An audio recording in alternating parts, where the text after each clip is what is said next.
across to Akanksha and Madhav, my colleagues, joining us with more details. First to you, Madhav, the kind of responses that are now likely to come in, it's only going to escalate by the hour because, I mean, 8 Sarkari flats and 2 bungalows, an order given to raise them to extend the portion of the Chief Minister's official residence.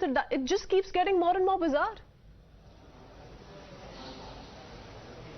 Well, absolutely, and I have with me Union Minister Rajeev Chandrasekhar. We're at the BJP's media cell or election media office over here in Bengaluru. Let's talk to him about this particular story. It's now coming to light that not just 4.7 acres, the plan was to develop it into an integrated chief ministerial complex of about 7.2 acres. How do you see this? Because it's not just about the opulence or the expense, it's also about the expanse of that chief ministerial office that is being planned by the Delhi government.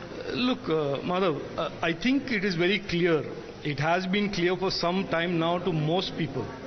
But these revelations certainly are the clincher that Arvind Kejriwal has lived a life that was built around a fictional account of a simplicity, his integrity, and he built up this narrative very carefully constructed, took no responsibility, has no portfolios on his own, and has built up this little image of himself that has now started crumbling.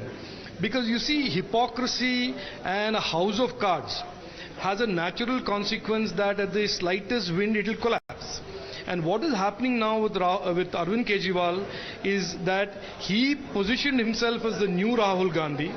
He wanted the new Congress, and unfortunately he has picked up on all the bad habits of the Congress and not do anything that the earlier grand old party's leaders did. So he has now been caught not with his hand in the cookie jar alone, but exploitation of the worst, most revulsive kind. That during the COVID pandemic, when people were suffering lives and livelihoods, he was busy building a 45 crore interior project of a mansion. And this would have been okay if Rahul Gandhi did it, because this we expect from him. But from a man who has constantly talked about his simplicity and grassroots and Aam Aadmi, I certainly don't believe any Aam Aadmi today has the ability to go to the taxpayers' money and spend 45 crores on a flat and then say, I will have a 4.5 acre complex. So the Aam Aadmi party is not the Aam Aadmi party anymore. Certainly not. It was never after the liquor scam as well. He has many people in his cabinet and his colleagues in jail. And this is really like the clincher. This is for all those people who believed in him. Right.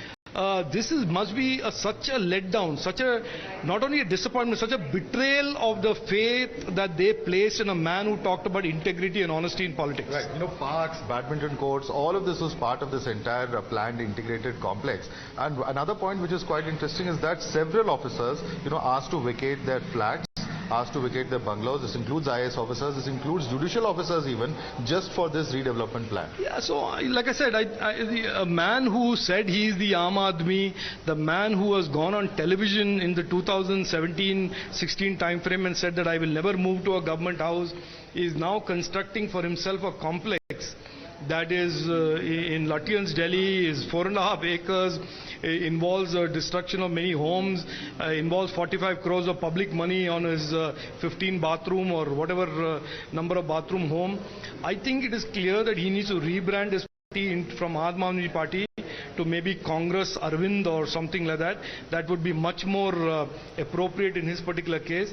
But it is certainly at the very without being very being serious, it is certainly a betrayal of the faith of many people who thought he was a new force in politics. And in the early days as an independent MP, even I supported him because he represented something new.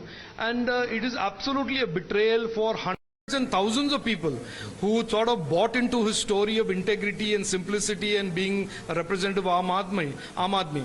He is none of that, and he has shown today that he is just another taxpayer money hunting, taxpayer money misusing, exploiting politician of the kind that we have seen many from the Congress. Right. This is largely a question of impropriety and about political probity, etc. But, judging by the reports that are coming in of, the way in which the tendering process was done, in 5 to avoid being above 10 crores, 9.3, 9.7, various tranches that have come in. Do you think that slowly it is also a matter that has to be probed about the legality of the way in which these things have been gone about? I won't comment on that. I should not comment on that. I think that is a matter for the agencies and the investigative agencies and those to look into.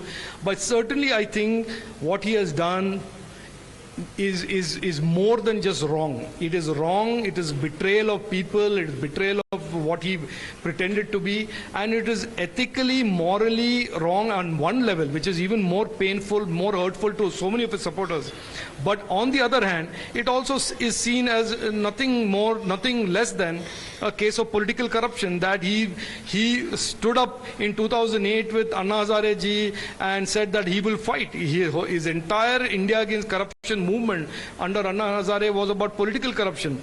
And now we have full circle, some years on, him being not only a participant in it, the star beneficiary of a case of potential political corruption. All right, thank you so much for speaking to Times Now. So clearly, of course, the potential political corruption in this entire case is something that Rajeev Chandrasekhar has spoken about. This is an issue that the BJP has been raising and perhaps will continue to raise, given the fact that there are newer and newer reports coming out day by day that actually, seem to be quite shocking about the brazen manner in which all of this was done, and all of this happening, mind you, in the peak of COVID, between the first and the second wave to the third wave, all of these actions being done, raising some very serious questions at a time when governments were cash-strapped, when governments were strapped for resources.